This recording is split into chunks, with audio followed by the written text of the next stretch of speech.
Ladies and gentlemen, it is about that time. It is almost draft day. As I'm filming this, it is Tuesday, April 12th, and the draft starts on Thursday, April 28th. So we are about 16 days away, and I'm going to be going over my positional rankings, trying to get a video out about every day or so. Starting with quarterbacks, then here's the planned order. This could obviously change. I want to start with quarterbacks, then go to running backs, receivers, tight ends, offensive tackles, interior offensive linemen, interior defensive linemen, edge rushers, linebackers, cornerbacks, and then finishing it off with safeties. That's the planned order for now. And yeah, I'm very, very excited. We'll get to the disclaimer here in a moment. I just want to remind you that Jesus is King. I pray that you give your life to him. He's got a plan and a purpose for you. And I just truly hope that you give your life to Jesus. Believe with your whole heart that he died on the cross for your sins and he rose from the dead 3 days later, defying death. And if you truly believe Jesus died on the cross for your sins with your whole heart, then you'll go to heaven. It is that simple. It is that easy. And as a Christian, I feel it is important to share the message of Jesus Christ to everyone, to get it out to as many people as possible. Whether you choose to believe that or not, that's up to you, but I have to share it as a Christian because I feel it is that important. Now, I do want to start with a disclaimer. This list is based on my scouting and tape study, meaning that I will have different opinions than you, and that's fine. We can disagree, but if you do disagree, please do so respectfully.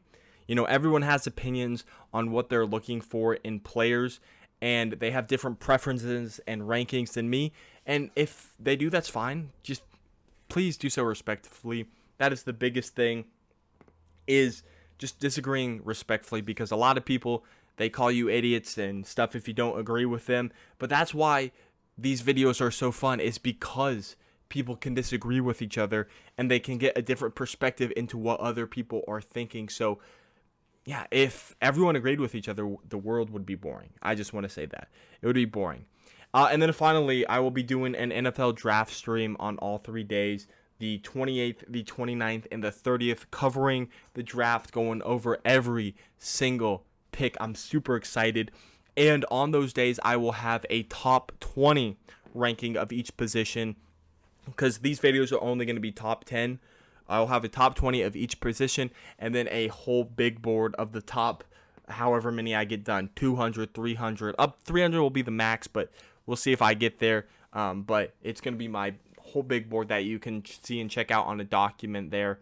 So, yeah, without further ado, let's jump into this. At number 10, I got Jack Coan. Now, Jack Coan is a great thrower of the football. He's got great arm strength, needs to work on his accuracy a little bit, but he's very secure with the ball. He's not going to throw the ball into risky situations to double, triple coverage. He's going to have that ball security, but the biggest knock on him is he doesn't have a lot of mobility. To me, I like quarterbacks that they don't have to be the most athletic, but can at least use their legs to escape the pocket, extend plays, pick up first downs if needed, and I just don't see Jack Coan doing that as a viable option. I see him as that pocket passer who's not going to roll out like the Peyton Mannings of the world, like the Tom Brady's, which it can still be done, but they need a lot of protection, a lot of receivers who can separate, and they can get passes quickly. And with these talented edge rushers, it'll be very, very hard to succeed. And with some things that I think Coan improving on, accuracy, I think that he will be a backup. I do think he could be solid, but to me, he's going to be a backup. I see him as a day 3 pick. At number 9, I have Skyler Thompson, quarterback out of Kansas State. Now, Skyler Thompson is probably the opposite of Jack Coan. He's great in short accuracy situations when the receivers are closer, up to like 10, 15 yards.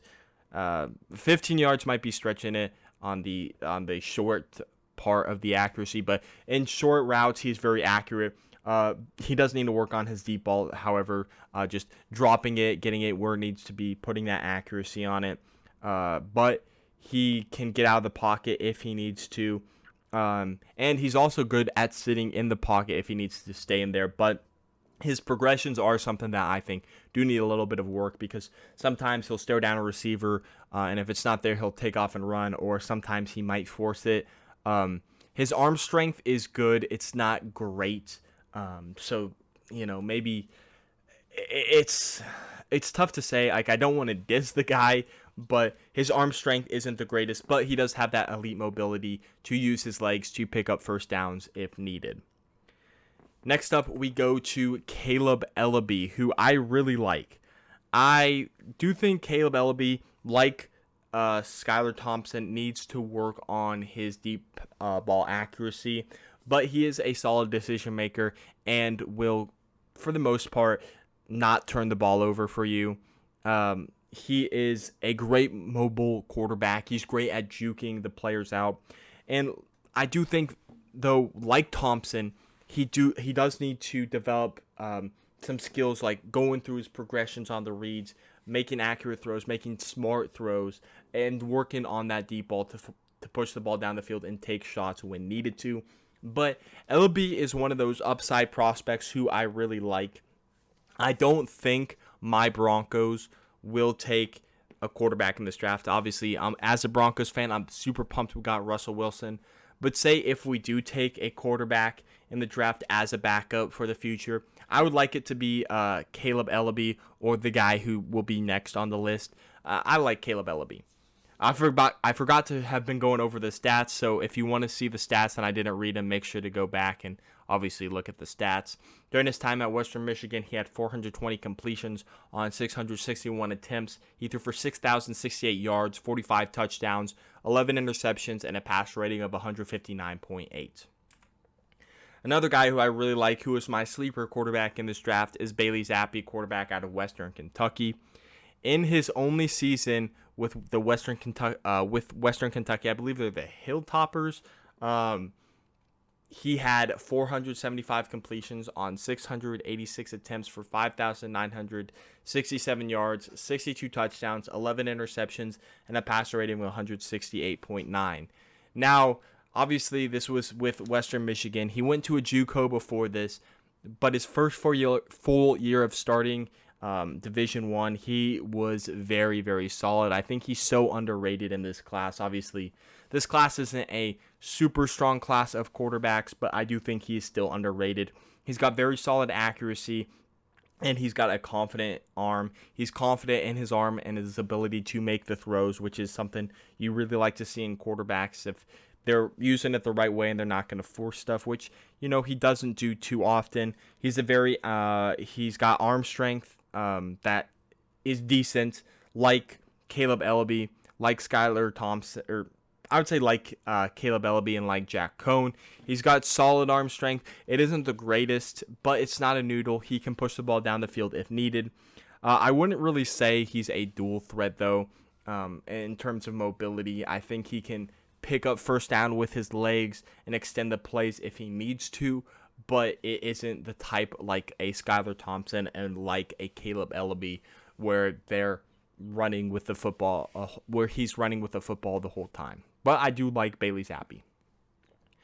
Now, here we go into the top 6, and this is where a lot of people can debate what their top 6 are. This is where a lot of the disagreement is most likely going to happen. At 6, I have Carson Strong, quarterback out of Nevada.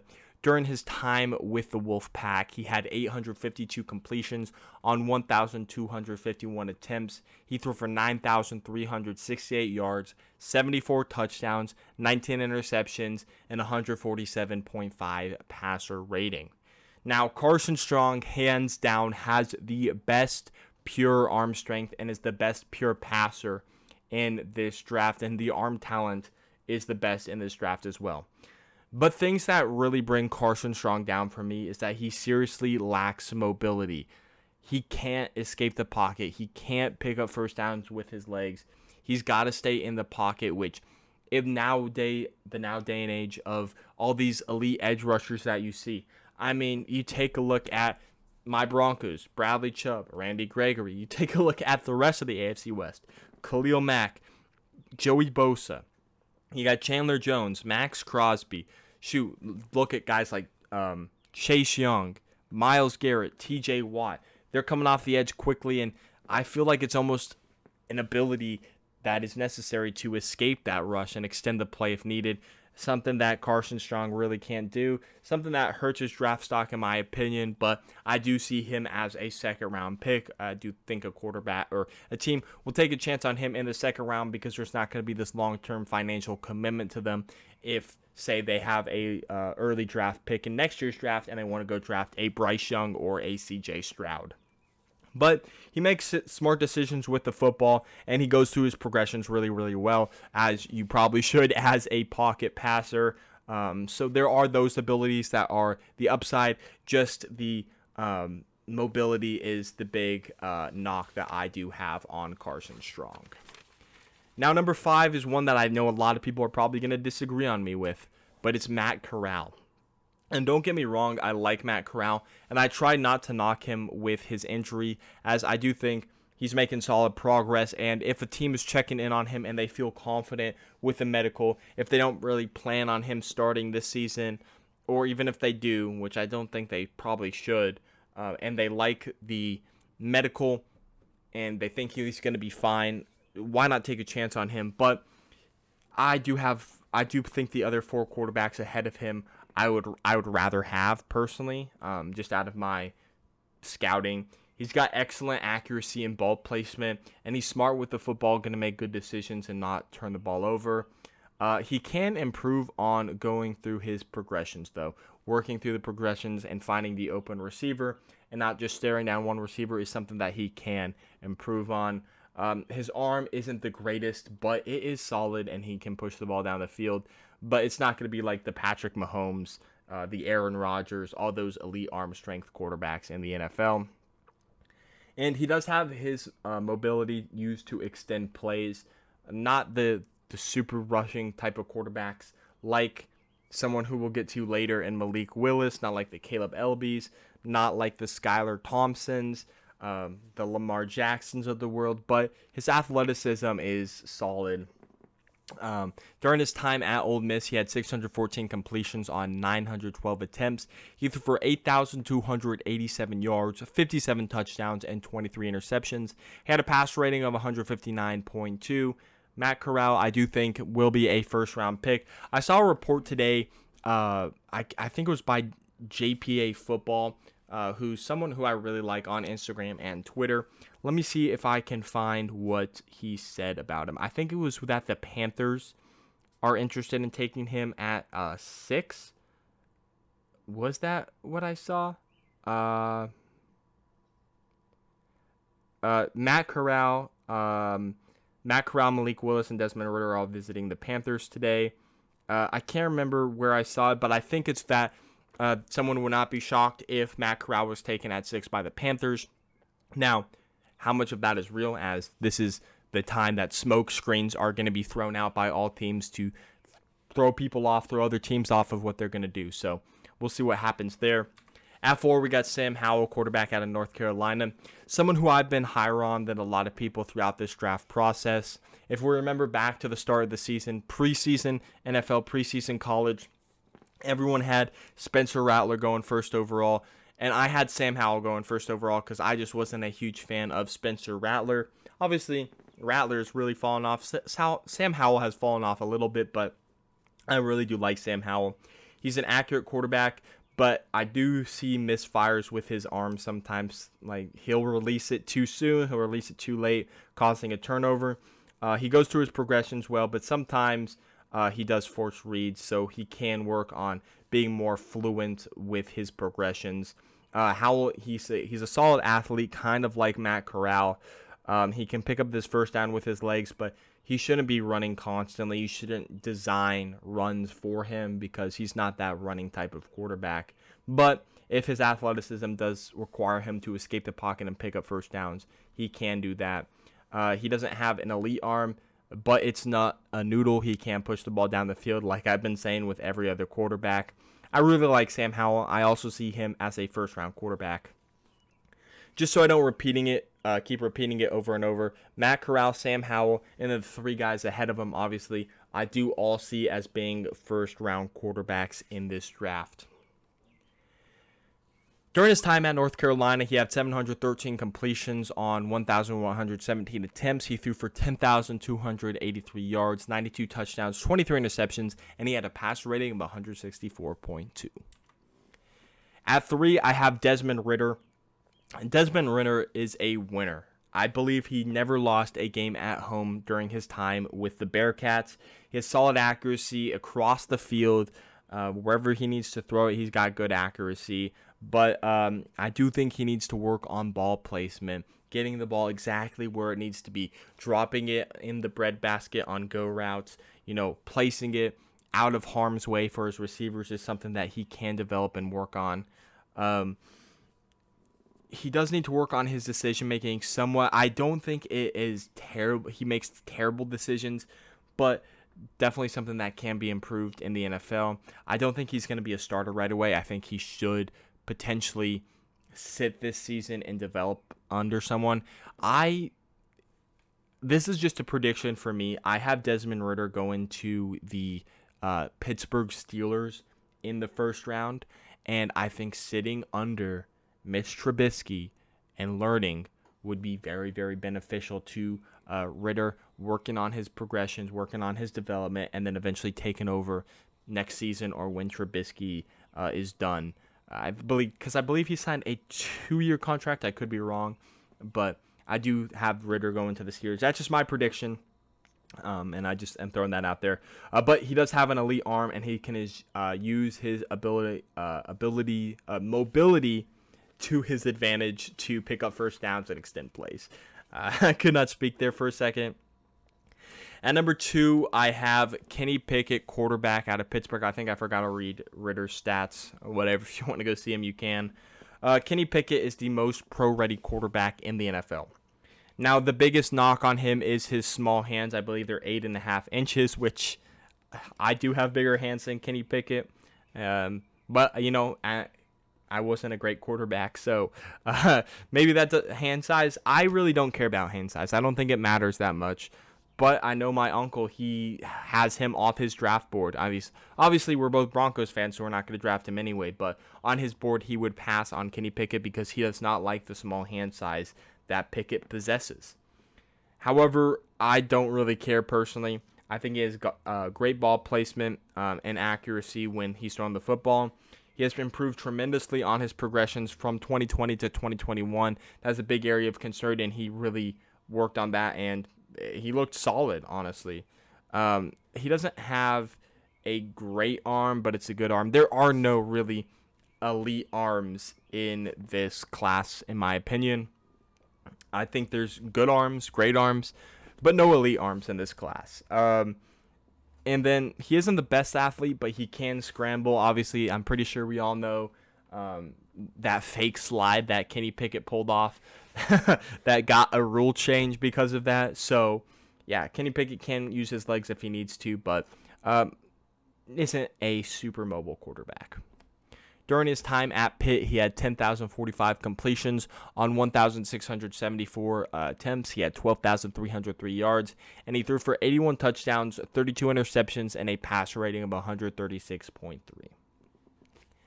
And then I believe what everyone believes is the consensus number 1 quarterback in the class is Malik Willis out of Liberty.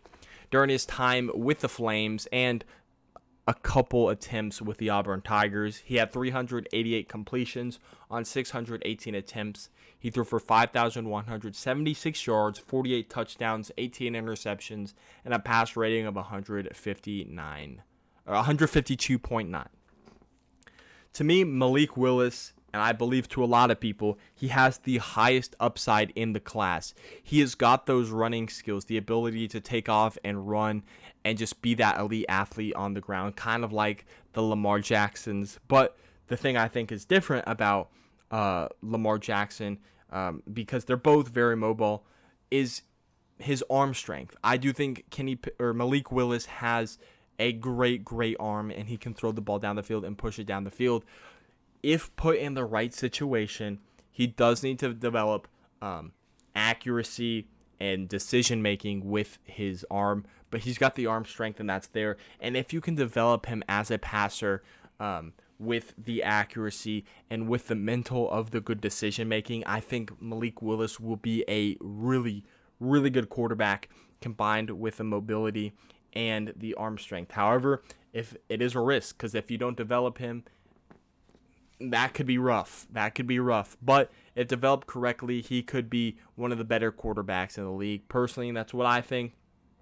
I think he's got to go to the correct situation, though, and I hope he does, because I think he'll be very, very fun to watch in the NFL. So who knows where he goes, but I think he has that ceiling, which, a lot of people may disagree. Like, why would you draft him as the first quarterback with only potentials? Because, even with quarterbacks who looked great in college, sometimes they struggle, and then guys with potential, they obviously rise up the ranks. So I think that high potential is something that will help him. He had a great pro day and combine as well, but obviously you can't really judge that to you can't have that decide your whole factor when scouting them, because it helps, but you got to see if that matches up to what they're putting on the field and on the tape. So yeah, I still think that they match up. I like Malik Willis. This is my rankings. Let me know what your rankings are in the comments below. Thank you so much for watching, and we'll be back very, very soon with the running back rankings.